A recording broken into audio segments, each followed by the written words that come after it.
In this Getting to Know You series, I am sharing a little bit more about where I live, who I am, and it is Stephen Hobbs from the Wealth Movement.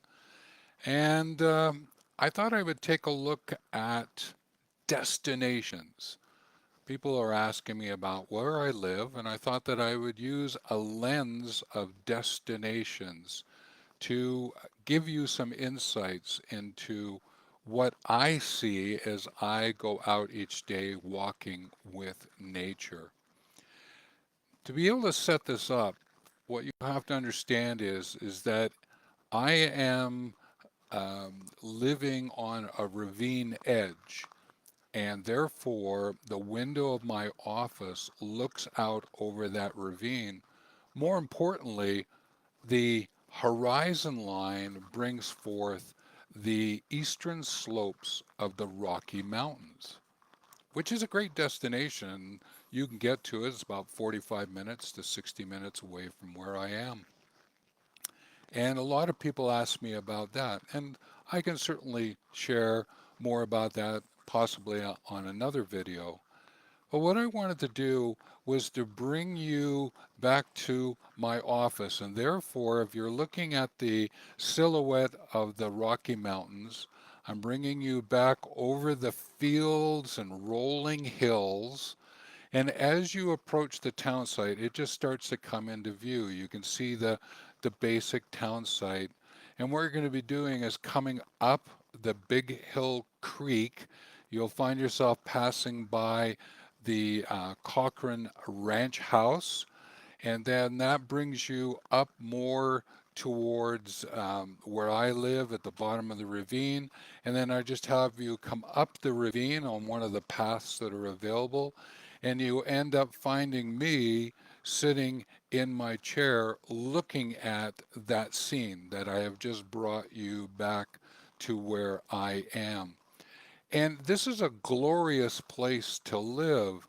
And I'm using glorious in the sense of it's just so awe-inspiring to be able to see all of this and to know that where I'm going to take you next to a destination that I find to be beautiful. It's one that I walk every day, and there are different trails that you can actually take in this destination up the Big Hill Creek. Now, what you can do is you can park your car at the Cochrane Ranch House. And from there, there are a couple of paths upstream and downstream. So I'm going to take you upstream because that's where I enjoy myself the most. And what we're going to do is just head up along one of the paths. It's going to be on the south side of the creek. On the north side is a road. On the south side is the dirt path. And you're walking up along that, crossing over different kinds of terrain from meadows to forests, forests of trembling aspen and balsam poplar, coniferous trees like spruce. Mixed in there are alders and dogwood, just so many different kinds of trees. And not to forget all of the other plants. And then on occasion, you're going to see different kinds of animals. There could be a moose, deer, different kinds of birds from woodpeckers and blue herrings, all different kinds of insects depending if you're coming through in the summertime. This destination is one that just gives you a sense of nature, of walking with nature, the full enthralling aspect of the awe of nature. I'm using a lot of descriptive words here is to give you a sense of how beautiful it is in that ravine. Now, the great thing is you can walk it for a good 30 to 40 minutes and then do a return. And what I do is walking up that south side path, I end up crossing a wooden bridge and coming back a section of the road and then joining the path again. Now I can do it in the opposite direction as well. So this gives me some different options. And then what's really interesting is if I'm up for it, I can do a couple of pathways up the ravine slopes and be able to get to different vantage points that way. Now I have to go up on the north slopes, in other words, the south facing slopes, up those slopes onto the north side of the creek because that's what's open. The other side is not. Once I'm up there, I can walk along the edge and down into little tops of the ravines or down a ravine and join up the path or the road again. Lots of different kinds of options here, and there are people riding their mountain bikes. There's lots of people walking their dogs, like myself, and to be able to see all the different kind of landscapes that are available.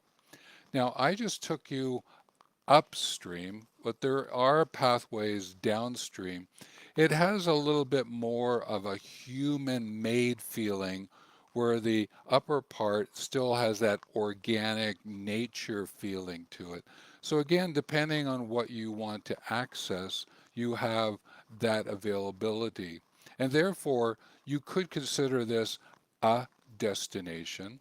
I consider it a series of destinations because there is so much to be seen, so much to experience, different places to sit, ways in which to look at the sunrise, the sunset, to feel the wind blowing through your hair, all different ways in which to experience nature. And that's why I wanted to celebrate today. I wore my sort of hat, toque, I think we would call it, and it has the coniferous tree. It's from a nonprofit that I support, Tree Canada, and I just thought that I would put it on in celebration of this visit to this destination of Big Hill Creek. So I'm hoping that gives you a bit of a sense of a destination that's near and dear to my heart, close to where I am. And I know that Georgia the dog walks with me and enjoys it so much. And we can be gone for an hour or two. Just depends if I sit down and have a cup of coffee or tea out of the thermos or I'm writing into my journal. It just depends what unfolds. So, with that, I'm giving you a sense of a destination in my neck of the woods, in my landscape, and I'm hoping that you get a sense of what it's like.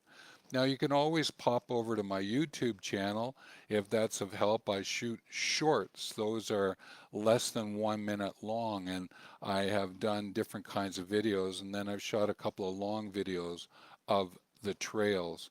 So, the YouTube channel is called Awareness, Awarests, Awareness, and that's on YouTube.